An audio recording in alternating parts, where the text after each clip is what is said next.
आप सबके बीच 19 तारीख को होने जा रहा है। और मुझे तो आप सब लोगों ने मिलकर के 3 महीने पहले राजस्थान की सबसे बड़ी पंचायत में भेजा था। 36 कौम ने मिलकर के 36 की उम्र में 36,000 जिता करके राजस्थान सबसे बड़ी पंचायत भेजने का काम किया। पायलट साहब उस बात उसमें बेटी कोई आयत थी मेरी। पायलट साहब आपका आशीर्वाद मेरे साथ हमेशा रहता है। आज आप सब लोग इतनी बड़ी संख्या में पधारे हो मुझे आशीर्वाद देने के लिए। मैं जिस दिन टिकट मिला उस दिन से इलाके में घूम रहा हूं। आप सबको मेरे अलवर परिवार का मुझे विशेष प्रेम मिल रहा है। मुझे लगता है आप लोग सब लोग मिलकर के इंतजार कर रहे हो आने वाले समय 19 तारीख का कि कब मशीन हमारे गांव के स्कूल में आवे और कब हम अपने अलवर के बेटे को वोट देते करके हिंदुस्तान सबसे बड़ी पंचायत भेजे। साथियों, आप सब लोगों ने देखा है मैं आपके गांव ढाणी में आया हूं। अब मैं तो देश दुनिया की बात पर और सारी बात आदरणीय पायलट साहब और दूली साहब बताएंगे। मैं तो आपको अपने अलवर की बात चर्चा करूंगा।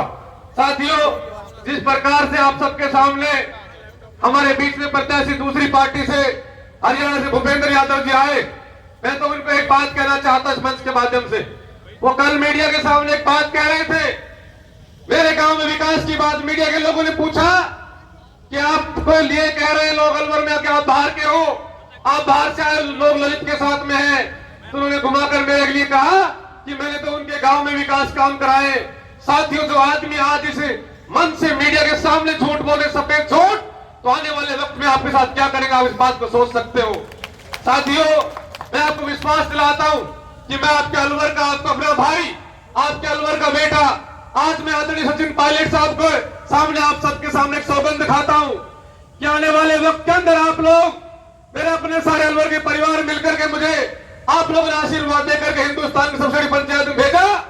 तो आपके ऊपर कोई दिक्कत आएगी, आज आएगी, कोई परेशानी आएगी तो आपका भाई गोली की तरह चलकर आपके बीच में आएगा, आपके बीच रहेगा।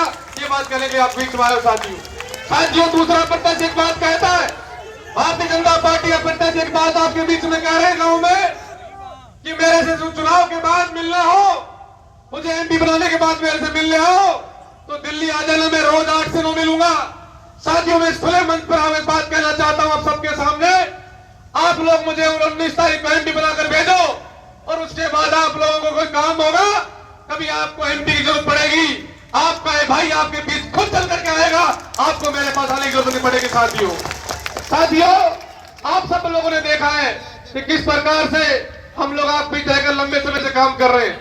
आप देख रहे हो कि वो श्रीमान जी 5 साल मंत्री हमारे अलवर के लोग उनके पास गए, उन्होंने कहा कि साहब कानून बनाइए कि लोकल को रोजगार मिले, उनको धक्का देकर भगा दिया। साथियों, आज मैं खुले मन से एक बात कह रहा हूं आप सबको कि हमने हजारों की संख्या में बिना कुछ होते हुए नीमड़ा की फैक्ट्री में रोजगार लगाए हैं और आगे भी कोई नौजवान आएगा तो आप लोग लगाने का आपका भाई काम करेगा। ये मंत्री बनने के बाद एक को भी लगाने का काम नहीं किया। साथियों, आप सब लोगों ने देखा किस प्रकार से नौजवान के साथ छलावा इस देश में करने का काम किया है।